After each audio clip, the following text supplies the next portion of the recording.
Thank you and welcome to so many people for joining us on a sort of cold November evening. It's really lovely to have so many of you here. And I feel that the timing for talking about why language matters could not be more relevant.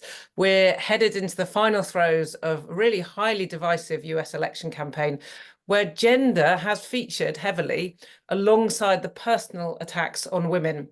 And I'm just not just talking Kamala Harris, it's other political figures, it's journalists, it's citizens.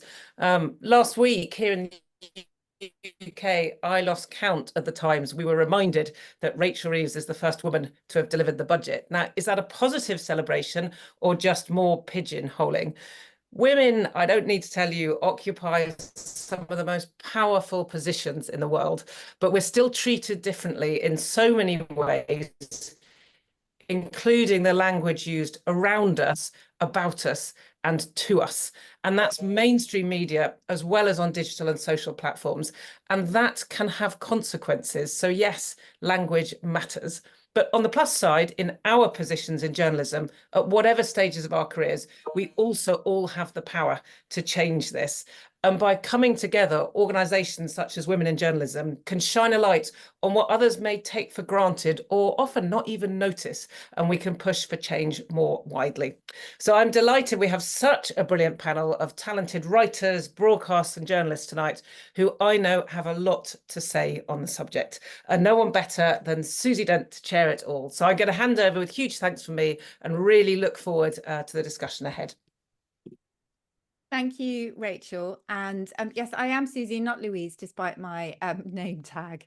But a really warm welcome to what I know is going to be an animated and educational discussion about language. I know I'm going to learn a lot. And as Rachel says, arguably this is more important than ever, this discussion. We'd really welcome your questions towards the end of the debate. Just to let you know, this is being recorded and it will be up on the WIJ website, just in case that affects your decision as to whether to ask a question, but we would absolutely love them. I just thought I'd say a few things from my perspective as a lexicographer right at the beginning. I always remember a quote by the American feminist and author Joanna Russ, and she said, "There are plenty of images of women in science fiction. There are hardly any women." And she could just as well have been describing the dictionary as much as science fiction, because anyone following the footprints of our language, and I've spent decades studying the dictionary and its vocabulary, you'd find ample evidence of women being spoken about rather than speaking. The product of the male gaze, really, that once engineered women to be the weaker sex and men the lords of creation. And those are two terms that you will find in the dictionary. And of course, those collecting the evidence for our vocabulary were largely also men. And so you will see that inherent bias, really, in the words that have been collected and illustrated. And a lot, thankfully, has changed since. But is it enough, really? Women's language is still spoken about in very negative terms. And we seem to have a long tradition of knocking teenage girls for their verbal habits, whether it's their slang, whether it's for upspeaking, or more recently, their so-called vocal fry, the tendency to draw words out with a very low and creaky voice. And so we seem to be damned women seem to be damned whatever they do, really. They speak loudly and we're deemed shrill. We speak softly and we're too meek. A high voice is unserious, but low frequency vocal fries off limits too. And I feel like we should really be praising women instead for linguistic evolution, because there's been so much research, and perhaps we can touch on this a little bit tonight, that actually women have been at the heart of language change for over 500 years. And even in Shakespeare's time, they were the ones who were pushing the boundaries. And people like Shakespeare, brilliant writers, indisputably, but they were picking up the language that they heard around them, very often from women, and giving it voice. And despite generations of women taking language forward, women in the dictionary, the way they're portrayed is often very unnuanced. They're either perfect or more often gossipy and promiscuous.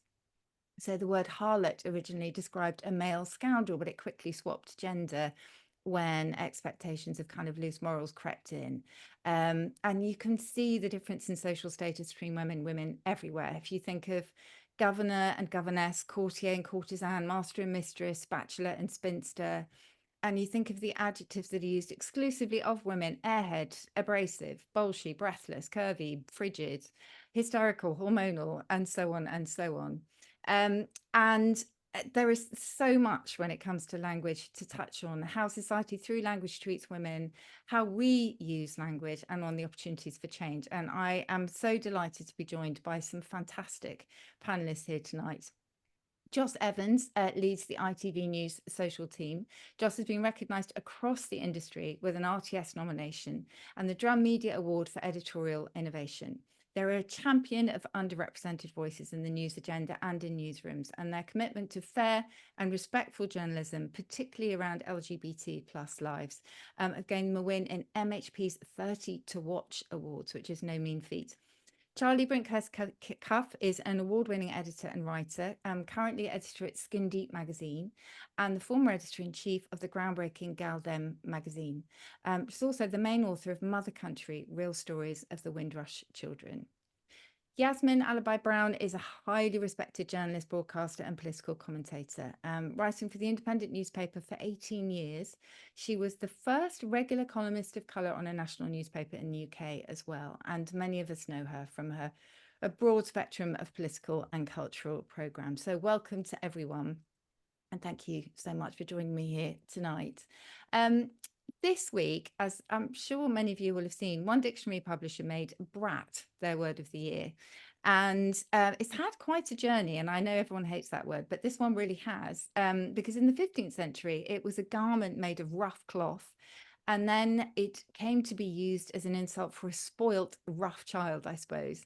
But now, thanks to Charlie XCX's Brat album, it's an adjective describing someone who is confident, independent, and hedonistic. And it's been used as a term of support, as we've seen this year for Kamala Harris. So we will see whether that works out this week. But I wanted to ask the panel, would you describe yourselves as brats? So Charlie, can I start with you? I would have to say probably not. I feel like I fall off with the hedonistic side of things as much as I would like to. But yeah, I'm actually not a Charlie XCX fan. Like I know that's sort of like I feel like everyone in my generation is, but like I'm sorry guys, I didn't engage with Brat Summer at all. It's really bad. Yeah. No, it's not really bad at all. And I think it's interesting because one word of the year for Oxford Dictionaries quite recently was goblin mode, which was the same kind of, hedonism. You just don't care, you let it all hang out, etc. And it's kind of got a touch of that about it, I think. Yasmin, how about you? I am confident and independent, but like Charlie, the hedonistic bit I don't get. But I also recognize completely the generations which relate to this word. And in a way, it's part of a really long and interesting journey for females of all backgrounds, that the hedonism is embraced for a very, very long time, up to, I think, to my English mother-in-law's working class, until she died, really. All the hedonism was enjoyed by the men. They had the good time, they had the hobbies, they went to the pub every night, and the women were serving. So in a way, I think, although I find it a bit off-putting, the notion of hedonism, I do think it's a kind of progress, actually. About time. Yeah, I guess that is the linking into the whole bachelor and spinster thing, isn't it? That the sort of the spinster had to spin for a living because she had no man to rely on, whereas the bachelor just kind of went out and made merry. Joss, what about you?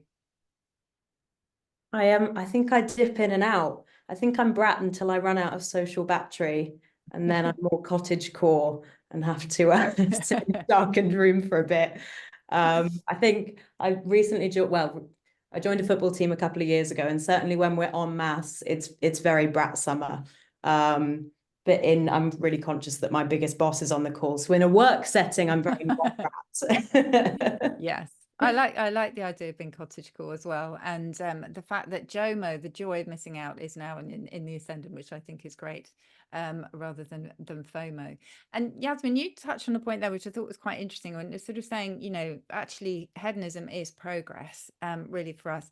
Do you think that linguistically it's a good thing? You know, when we reclaim words that have been used against us, and this is often used, you will find this obviously, as you will know, marginalized communities will take an insult and actually turn it into something positive, as long as it remains within their group. Anyone from outside, can't use it. Do you think that is a good thing, or do you think that's still slightly exclusive? It can be a good thing. And I certainly think the reclamation of black, which you know more than almost anybody else in the universe, always had such negative symbolic and otherwise connotation, and it's still ever present. I always watch myself. I'm typing away, and I've said this is a black moment. It's so in us, and in the English language, and in my own other 3 languages. My 3 home languages have the word black to mean terrible things. Okay, so reclaiming it was a very good thing. Some other reclamations, I do worry about the N word, which rappers and trendy black people, particularly men, want to reclaim. I think the history is too savage there, and it you have to know the history and understand what it meant for people who are still alive, that you can't play around with some words. And same would go for Paki. A lot of Asian friends of mine call themselves Paki for a laugh. Well, it's not a laugh. Yeah, I think for a while, because if I'm right, I think etymologically it's kind of linked with peace and with love. And I think for a while there was an attempt to actually kind of embrace it and use it for fashion and for a certain sort of style, which I think inevitably failed, maybe because it was so freighted, as you say. And it's very difficult to fight against that. And actually, now that we've, I was going to come to this later, but we're sort of touching on the importance of language for ensuring inclusivity and recognition of diversity, etc.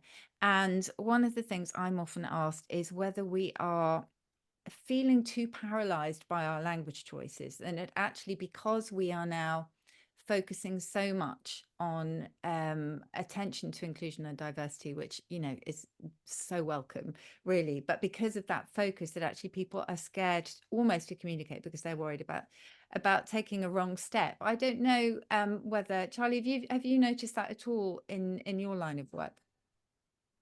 Yeah, so I think it's an interesting question. I spent about 2 years drawing up Galdem's style guide, which in the end was quite a comprehensive document, and we pulled from lots of different sources. And I think the biggest learning that I took from that really is that things are always in flux, and they always have been. And I really resist this idea that, the fact that people being more mindful of certain uses of certain language is paralyzing, when actually it could be viewed as like a celebration of like our ability to navigate different worlds, different people's opinions, different thoughts at any given time. So yeah, that's kind of my take on it at present. I think that language is always in flux, and in making the style guide, we kind of acknowledged right at the very top that there were differences of opinion on lots of the things that we sort of had settled upon.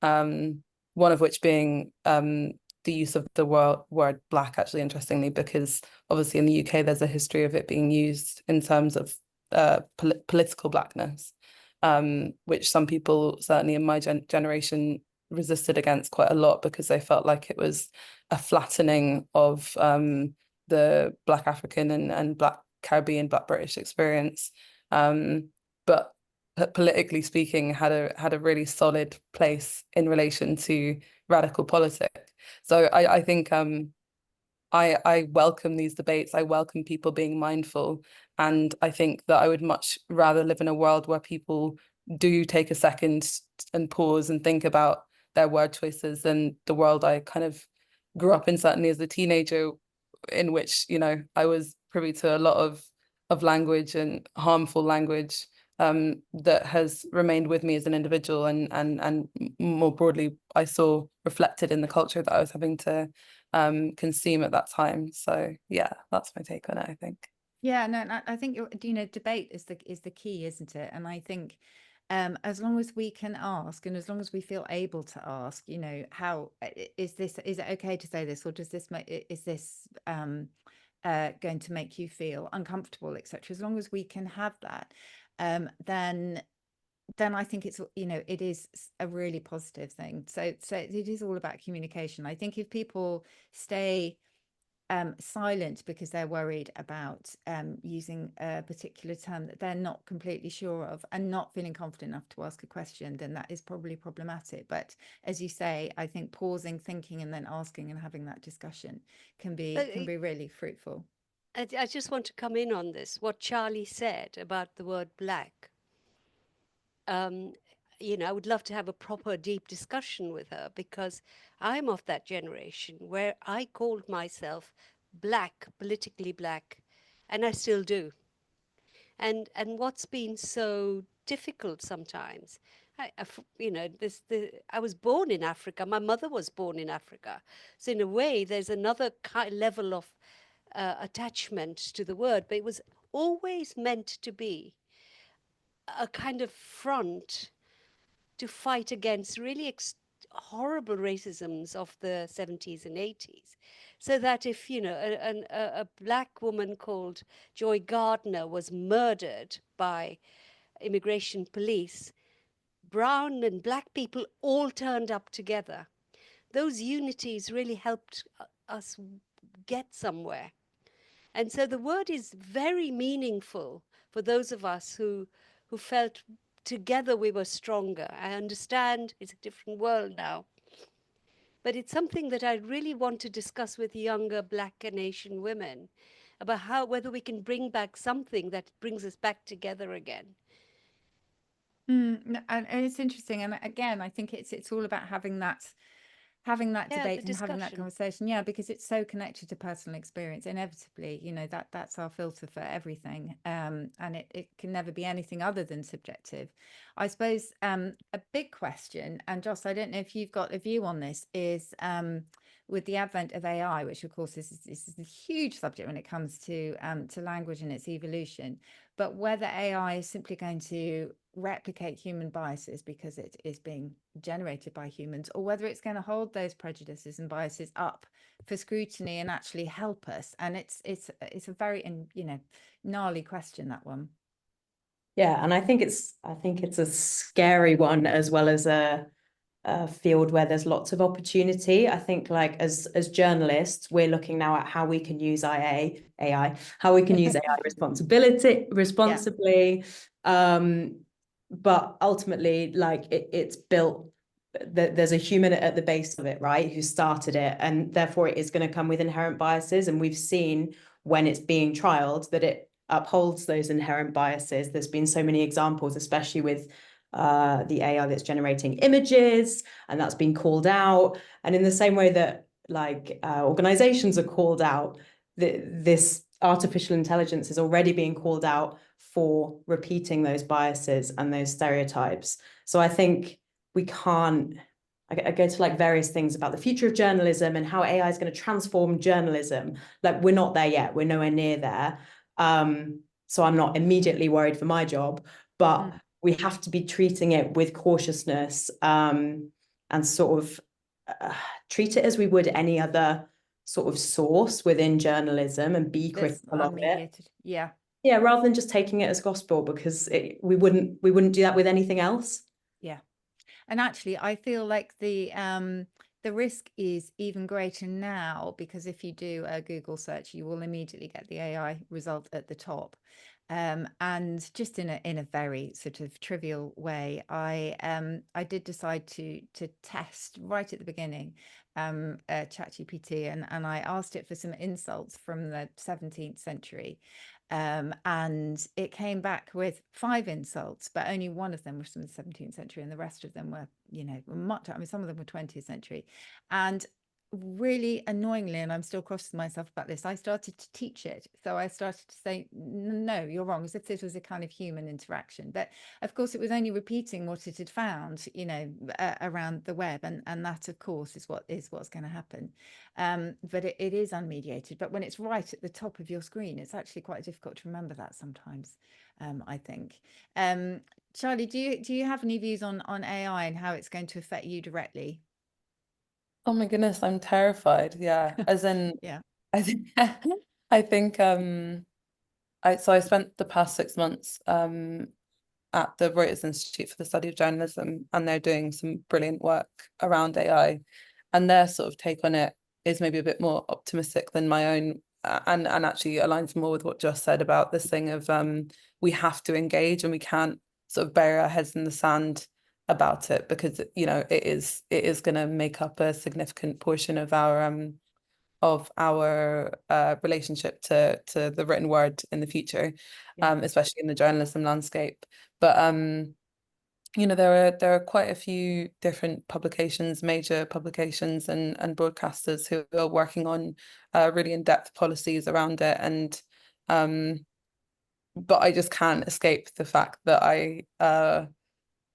to me, it feels like it's not that far away from being able to write some of the things that I write. Do you know what I mean? Like, as in, obviously we like to think of ourselves as special little birds who only create really unique things, but I yeah, every now and then I'm just like, oh, that's a bit close to the bone. So yeah, I think that's my thoughts. There's a lot of study going on at the moment as to how you can spot an AI generated article. I don't know if you've seen this, Yasmin, but there are certain adjectives, for example, that come up all the time. They're usually quite hyperbolic. They're just, you know, they're bigging up everything, and they're pretty much how I used to write as a 13-year-old and then got told off at school for trying to be too pretentious.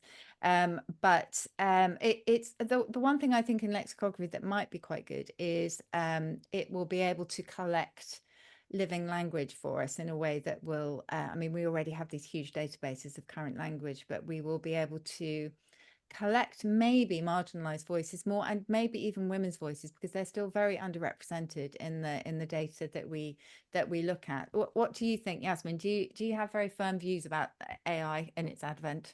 I'm just like Charlie. Fear at the moment more than anything else, but also fear that we don't know, we can't guess, we can't predict the impact on the young.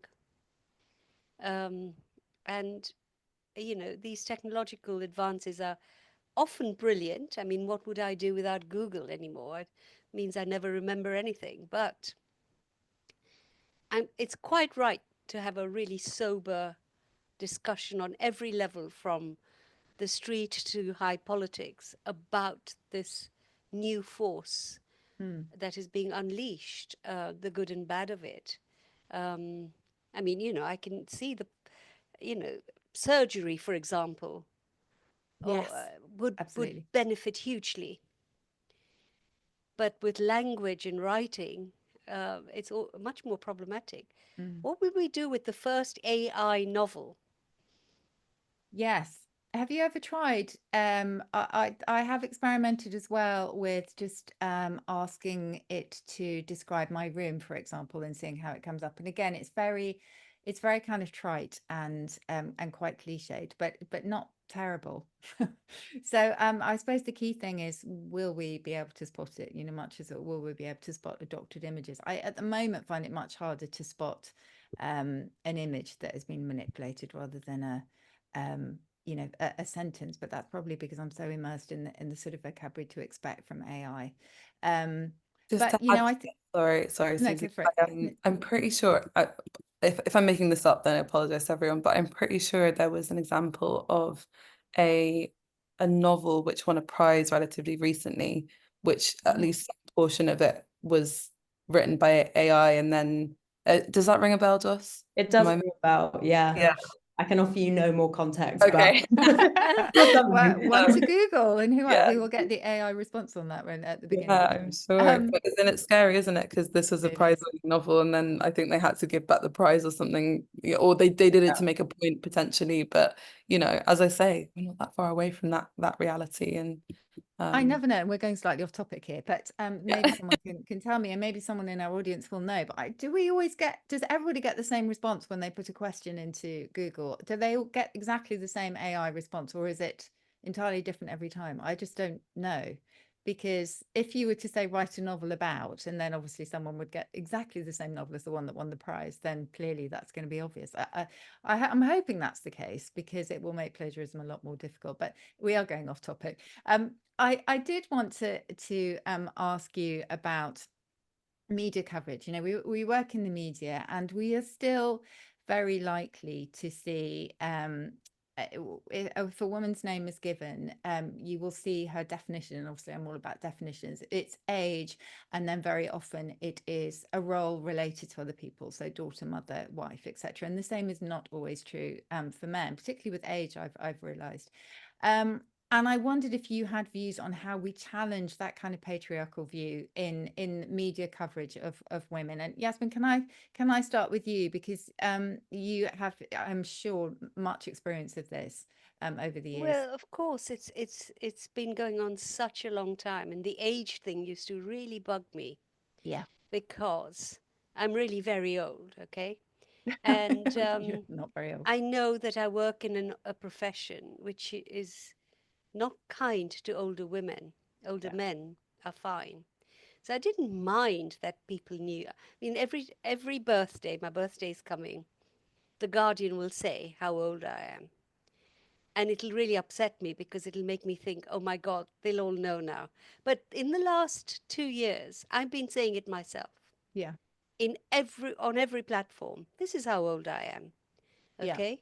Yeah. And that totally undercuts them. Mm-hmm. And surprises them. But it was very hard. It was very, very hard that the age thing, or they'd always say, immigrant from Uganda. God's sake, I've been here for 50 years. I came in my 20s. When do I stop being an immigrant? Do you say that about Matthew Paris, who's also an immigrant from what was Rhodesia? And we came here at the same time. Do you? Or many of the media and publishing stars who are white. We don't use that. That's the word that really gets me, actually. I love being an immigrant. I'll always stick up for being an immigrant. But when it's used to say to you, you will never belong. That is your definition. Yes. Yes. And I understand that. And I wonder to what extent it is because it's just being picked up from another article and then just sort of reattached to one that the current. Oh, no, they know how to make you feel. Okay. And there are 2 or 3 things that women of color will know what they're trying to do. The people who want to make you feel uncomfortable, make you lose your voice, make you feel unconfident. It's when they question your right to be here. Secondly, that leads to questioning your right to speak about their nation, and putting you on the outside. And it takes a lot of courage. And when you come back in, you're in battling mood. So that just confirms their idea of, oh gosh, she's not civilized, she's a barbarian. All of these things play around that word immigrant. And at the same time, I want to reclaim it. That's a word I really do want to reclaim. But I also know it's a word that is used maliciously and malevolently. Well, they started off completely neutrally, like refugee, and the very, someone seeking refuge in exactly the same way. And actually, the etymology in playgrounds, I've been in playgrounds because I'm writing a piece about the language and abuse among children. Asylum seekers and migrant are now common swear words in playgrounds. Yeah.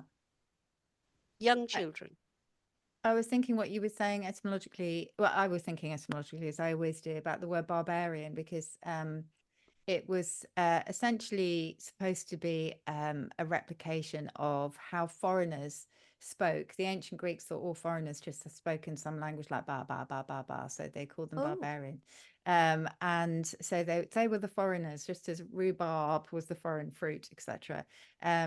so it's percolated through language for such a long time, that sort of fear and hostility towards strangers, and stranger itself, you know, were considered strange, outsiders, outlandish because they were from the outlands, etc., etc. Charlie, have you sort of felt labelled in the course of your career and sort of defined in quite a reductive way?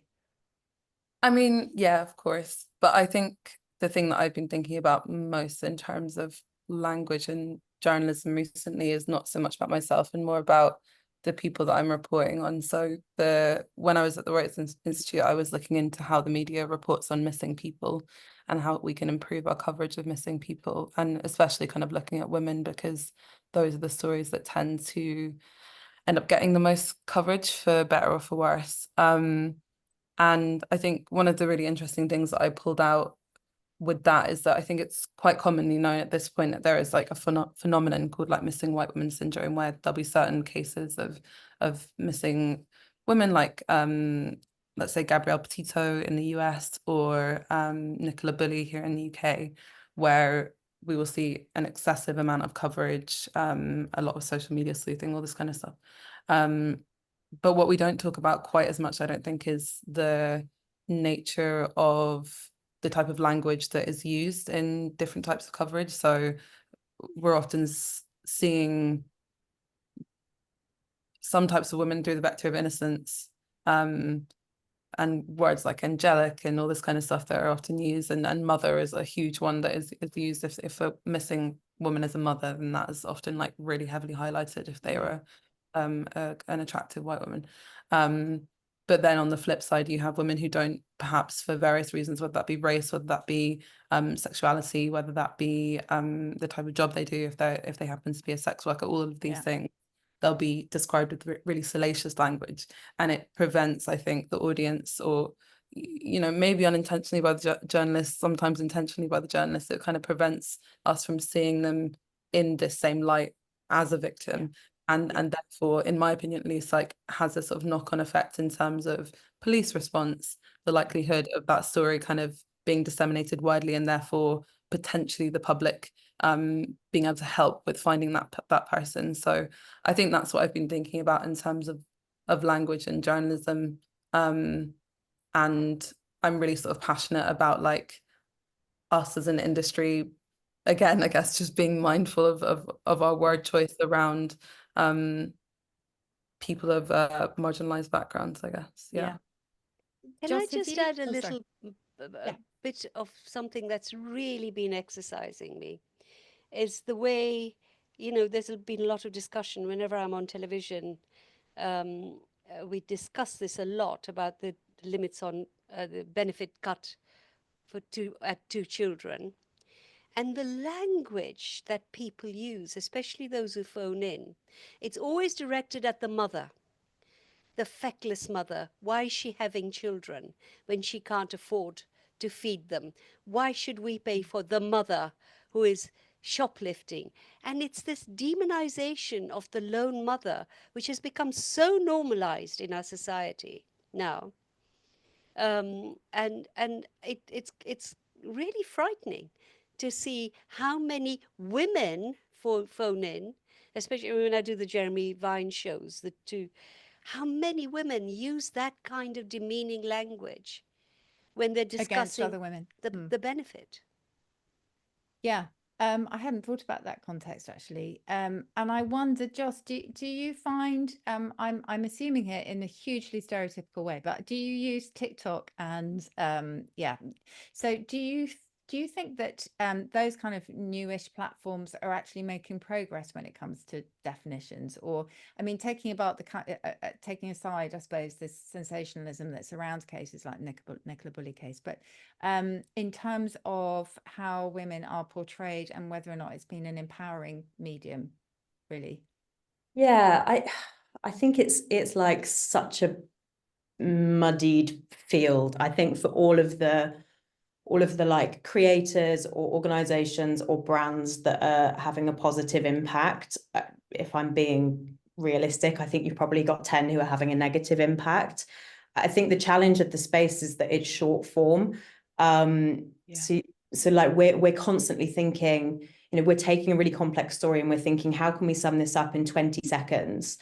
We have like one bulletin that each story is 20 seconds. That is no time at all. So in a way, I think there's sometimes a sort of more traditional newsroom attitude of thinking, oh, 20-second script, easy, bash that out in no time. But actually, you're really, really focusing on each of those words, and each of those words can have such an impact in the overall feel of the script. And we're doing that as ITV News because we have standards to uphold. I think that the scary thing with TikTok and the other platforms is that, well, anyone can put anything out.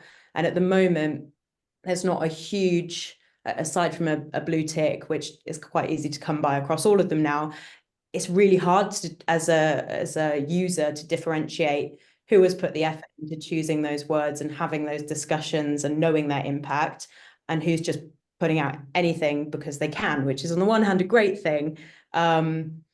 But we just need something to show the users and to show the audiences actually, like, this thought has gone into this. So that's such a politician's answer because I'm so on the fence about it. Honestly, it depends on what comes up on your For You page day in, day out. Because sometimes I think it's a really empowering space.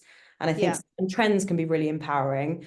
And then other times it's quite the opposite. And of course, my For You page is a certain type of person and a certain feel. I shudder to think what's on my 17-year-old brother's For You page. Do you know what I mean? I'm sure it won't be as... Yes, algorithms are scary things, actually. Yeah, I find. So it may well be that mine's skewed towards when I do look at TikTok, a lot of women, it seems to be giving voice to a lot of women. It's mostly women on my View page, but maybe that is just because of what I'm looking at, and it's kind of self-fulfilling. We have got so many questions coming in, and I want to make sure that our audience, and even though we can't see or hear them, that they also get their say. So I'm going to dip into some of these, if that is okay. And there's lots of very interesting links that have been sent here that are very, very useful. This is from Sharon Burton.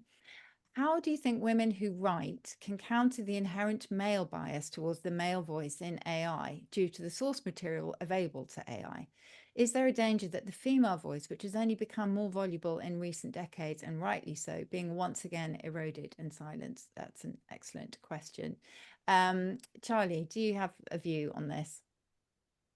Yeah, it's interesting. I can't remember for the life of me which publication it was. It could have even been the BBC, but I think, or the FT. But there's a publication that had a policy where, like, they had to make sure that at least 50% of all of their sources in any given piece, across the span of like a year that they were sort of tracking it, were women, because they one of the things they'd come across in their reporting was that there was like a high proportion of pieces where the only expert voices were men's voices, not women's.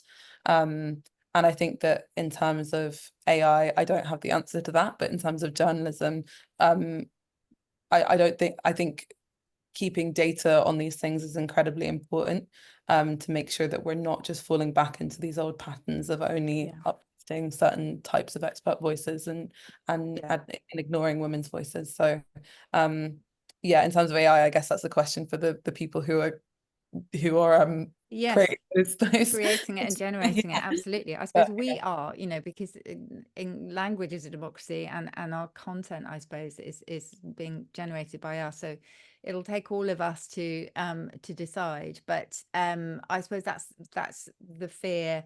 For me, I suppose in lexicography as well, is that because women's voices have largely been uncollected, either actively suppressed or uncollected, that actually that's not going to change if AI has a say, because they're not going to be reading the letters of women and the commonplace books of women who were using you instead of thou, or does instead of doth, etc. They were a generation ahead of the men of their time, but they are not easily available, and so is AI simply going to kind of generate the male voices that we've collected. Yasmin, how do you feel about this? Maybe not just in AI, but in terms of how, given the huge amount of data that modern technology is drawing from, which is quite largely predicated on the sort of male point of view. Do you have hope for the future that actually women's voices are going to be? Charlie's right. It was the BBC which had made that decision, I think, Okay. and they, for a while, they were succeeding. Mm. But what happens? What's very interesting is if there is, if it is felt by many that too many women are on a show together, you know, a collective of women seems to panic men extraordinarily. Then there's this, like the attack on, I think 3 black women appearing on Loose Women recently, and they were really too much. This is what wokeness means. There's too much diversity. There's this, that. So there's this kind of strange idea that when it was entirely full of men, that was the norm. So we've now changed that norm, but we can't move to a norm where everybody is female. There are limits put upon us and upon the numbers of us that can be there and can be seen and heard. And also the criticism that comes your way if you say something. I did one of my best columns, I think, last week on I'm tired of women standing up against rape. It's not our responsibility. It's not our problem. Men do not, it came about because the French rape case. No men want to talk about it. If you raise the subject, they go to the loo. And so it was a very strong piece. And my God, the emotional savagery it's provoked, including emails to me. And, so you know that there are limits of what you can say, how much you can be there. There's a quota, I suppose. Yeah. Actually, we've had a note from the audience, which is interesting as well. The language about women used in the legal system, particularly family court, needs to be challenged continually. And that's, a sort of similar arena. And there's a lot of debate about this. I don't know how quickly it is moving things on. But yeah, I appreciate what you say. And actually, there's another very interesting one here, Yasmin, what you were saying about women, it's always the mothers who are criticized for various things. Someone has also said, Jay Nolan has said, it's the same with school truancy. It's always the mother sent to prison. Which is a very similar point. So, Joss, can I direct this one at you from Sundas Abdi, who says, what are some small ways that journalists can start making changes to include women's voices and realities? And I guess you have a direct influence over that in terms of what you put out on ITV's social feed. Yeah, definitely. I think to what Charlie was saying, like put the effort into finding a woman expert. There might be 5 men on the subject, like do the harder work and find the woman expert, because we've seen the benefits of that. And like there's with all of this, there's also like a corporate argument to do this. If people want to be seen on screen, they want to see themselves reflected, and they've seen white middle-aged men for decades.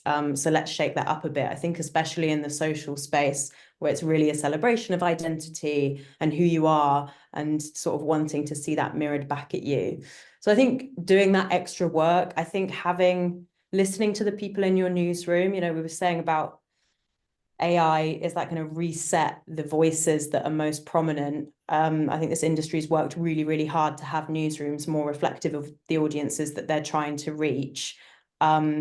Reach out to the people in the newsrooms to ask their thoughts on who would be a good person on this topic, who would be a good talking head, and not just your peers, like the junior staff as well. Again, especially from a social media point of view, it's sort of changed now because everyone's getting their news on social media. But initially it was, let's target young people who are only going to social media for their news.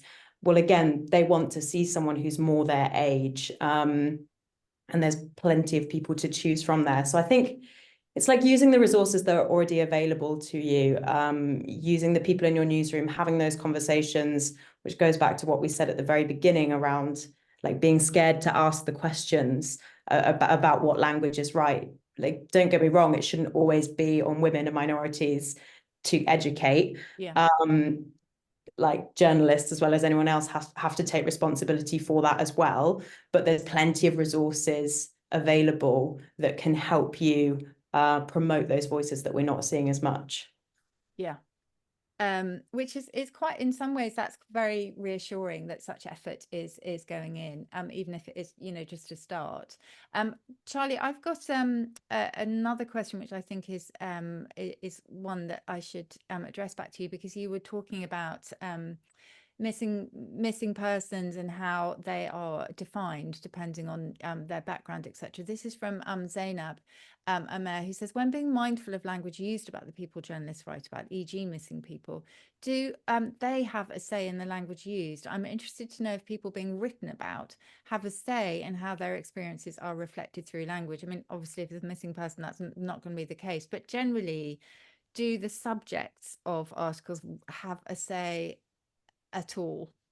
Yeah, It's a tricky it's question. such a fascinating question, isn't it? Because Yeah. I think there are very hard lines on this in certainly the workplaces that I've existed within, and I think those lines are there for a reason. They're there because as journalists we have to report the truth, and the truth can sometimes be uncomfortable. And so in any news organization I've worked within, and when I have been an editor, the line has always been that no, unfortunately, they don't have a say. But that doesn't mean that we're not going to approach with extreme sensitivity and try and do our level best to write something that, you know, is not going to cause unnecessary harm. But one of the things I kind of went into in my research report around missing people, and which I think is a truth that all journalists have to acknowledge, is that even if we move with the best of intentions and we do not seek to cause harm, that doesn't mean that we sometimes don't. And so there's lots of evidence that show, for example, around missing people, that when they come back, if they are able to come back to their homes, the news coverage is extremely traumatic for them to read, having elements of their personal life plastered all over the internet or wherever else, is very distressing and can have effects for many years later down the line. And I think that would be the same for anyone who is written about in the media. I think missing people is particularly interesting because it's there's no way to seek consent. It's not like you're interviewing the person themselves. But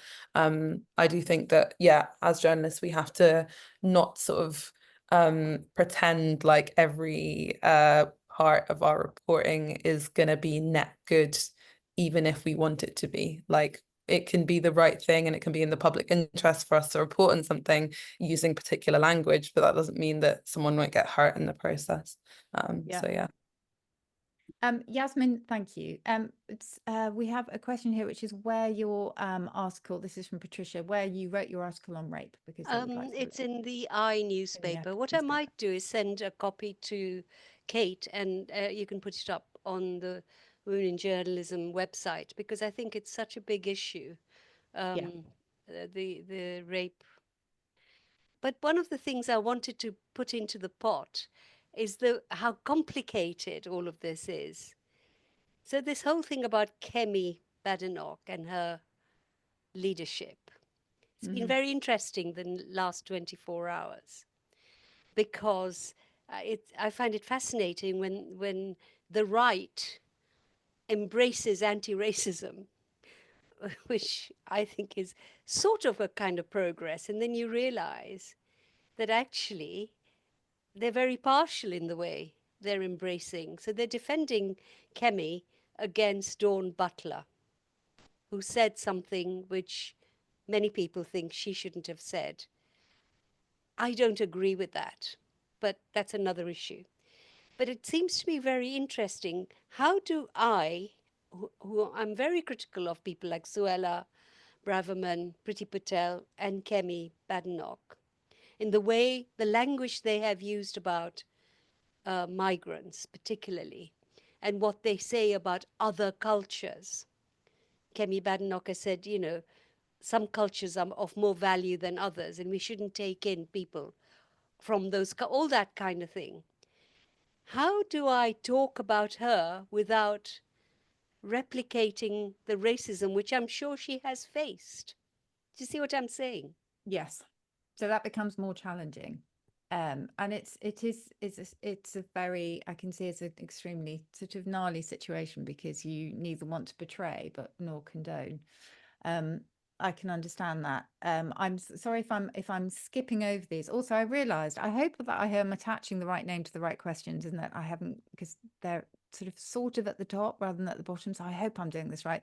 Lucy Handley asks, how can we counter the everyday language that people might hear in their workplaces or elsewhere from men, such as the use of girl when describing a woman, or using terms such as chairman as a default? How can we respond to these in the moment and encourage people to use gender neutral terms? And I suppose that goes back to our point, and we were talking about this, Charlie, about whether, you know, communication of feeling free to ask, oh, I shouldn't say that, what should I say, or just at least sort of having that debate. But do you challenge that sort of thing straight off? I definitely try to, not Yeah. always successfully. I think that I always think back to this moment when I was I think I was quite young. I would have been about 19 or 20, and I was having a conversation with someone about a certain Indigenous group, and I used the wrong term to describe them, and she just very neatly and succinctly corrected me, and then we moved on. And that's what I try and do as well. I say the word that I think is correct or that I prefer to use, usually without an explanation, unless I feel like it's entirely necessary, and then we move on, because for most people that's all you need. Obviously, if you want to have like a slightly bigger debate about something, then, or discussion about something, then I think it's not always appropriate to do that in the moment, and it can be an email, and it can be something that you bring up in a one-to-one with the manager, or something like that. But I think that in terms of just like in the moment responding, that for me can often be enough. Yeah. Joss, how do you feel confident enough to say, actually, I think, I'm not sure whether it was you actually who wrote before we came on, was just saying having internet issues, or maybe it was Charlie actually, but just say hi, hey folks. And even that is that sort of collective term, without using hi guys, which has become such a default, can be quite tricky, even for those who are really trying to be you know, balanced and neutral. Do you find the same? Yeah, I think it's difficult because it's like part of it is practice, right? And what you do in your own personal space. And, you know, my like personal life is a life that is surrounded by lots of women, lots of trans and non-binary people. So like I'm really in the habit of using gender neutral terms, or certainly not like masculine coined terms. Yeah. Equally, I can't then expect that same sort of standard for everyone everywhere, because not everybody has that setting. So it's about sort of feeling confident and emboldened to speak out. Hopefully you're in a workplace that you can do that in sort of a kind and relatively casual manner, as Charlie said. But I think as well, like I co-chair the ITN Pride Network. Like we have staff networks. So if something like that happens and you don't feel confident, you don't feel emboldened, there's a whole community of people that you can talk to and that you can mention it to, and then they can raise it with the individual or raise it in the relevant places. As you say, it's not always a massive thing. Sometimes it is just a stumble, and stuff can be dealt with in that manner. I think it's just knowing that there's paths to bring that up, and you don't have to just accept that person's got it wrong and will forever get it wrong. And like, I have optimism that usually, hopefully, in a nice workplace, when people get it wrong, it's actually from a lack of knowledge rather than any malicious intent. Yeah. So No, that's really helpful. Can I ask you a question, Susie? I wanted to track back to something you said at the very beginning of the discussion about this thing of women sort of leading linguistic change. Because I found this stat that said that women lead 90% of linguistic change, which I just thought was fascinating. And I wanted to know if you have any insight into why and how that occurs. I was thinking when I was a kid, the teenage girls, we all used to speak in like pig's Latin, and we used to like have all these little sort of linguistic quirks. Codes. Yeah, as teenagers. Backslang and things. Yeah, Exactly. Yeah, well, it's interesting because there is a theory that the word garrulous is a relative of the word girl, because there is this assumption that women and girls speak a lot and a lot more than men. And actually, most research shows that it's quite balanced. But I think what people think, and the linguist Gretchen McCulloch actually has done some really interesting work on this, and she particularly has talked about how women are blamed no matter how they speak. It's always kind of wrong. But the theory is that women have had sort of closer social networks and friendship networks, arguably, so that language can move from mouth to mouth more quickly. They are, we talk about our mother tongue. We are passing down our sort of, our language to other generations as well. So I think it's as much about transmission as it is about creativity. But I think there's no doubt that the voices have not been heard, and certainly that I'm not sure about 90%, but I certainly have heard that women are a generation ahead when it comes to linguistic change, which is quite fascinating. And it's just that we haven't got the data to sort of really assess things, but the idea is more about the kind of social networks, which I think is really interesting. I've got so many questions here, and I feel quite bad that yes, I've had a message from Kate, nearly there, wrap up in 3. Okay, there's one really interesting one, Yasmin. I just wanted to ask you this one, and I'm sorry if I'm ending with quite a heavy question. I don't have a name for it, but I hear microaggressions in language from my male friends and colleagues more than I would like. It's often something like a reference to women as girls, but it's sometimes more disturbing. Only last week, a friend told me she was on a date with a man who used the phrase getting raped as a reference to being given a hard time by a business competitor. My question is, and I suppose it's quite similar to the one we were talking about before, but how do you respond to such language in the moment? Well, I'm extremely firm, actually. Yeah. I just don't take it, whether it's with friends or wherever we are. And just the other day, I was at a theatre with a very close friend, the first white friend I ever made in this country. And he suddenly said about a woman in the audience, she was mutton dressed as lamb. Wow. And I nearly walked out. Yeah. I nearly walked out. I said, I didn't mean it. I didn't. Well, you said it. What do you mean by that? And how dare you? So I do it immediately. And so often friendships end, but that's okay. That's Yeah. okay. So you That's call okay. it out in the moment. And I And think, and in my profession too. yeah. There's this collusion they play. They include you as one of them, and then they'll say something about a woman or an older woman or a younger woman, a joke, and I just don't play that game. I just can't play that game. Okay. Very firm and a very conclusive end to what has been a completely fascinating discussion. And it's such a cliche, isn't it, to say we could have gone on and on, but I genuinely think we could have done. And I can see that there are so many questions that I haven't managed to get to. So I'm really sorry that I didn't manage to ask the panel all of your questions, but it just means for the Women in Journalism team that we need another one of these, because I personally found it absolutely fascinating. And I don't know whether I am ending or whether Louise is finishing off for us. Yes, the other Louise is coming on. Hi, Louise. Thank you so much, Susie. Thank you, Joss, Charlie and Yasmin, and for everybody who joined us and came up with that never-ending list of questions. It was brilliant, absolutely fascinating.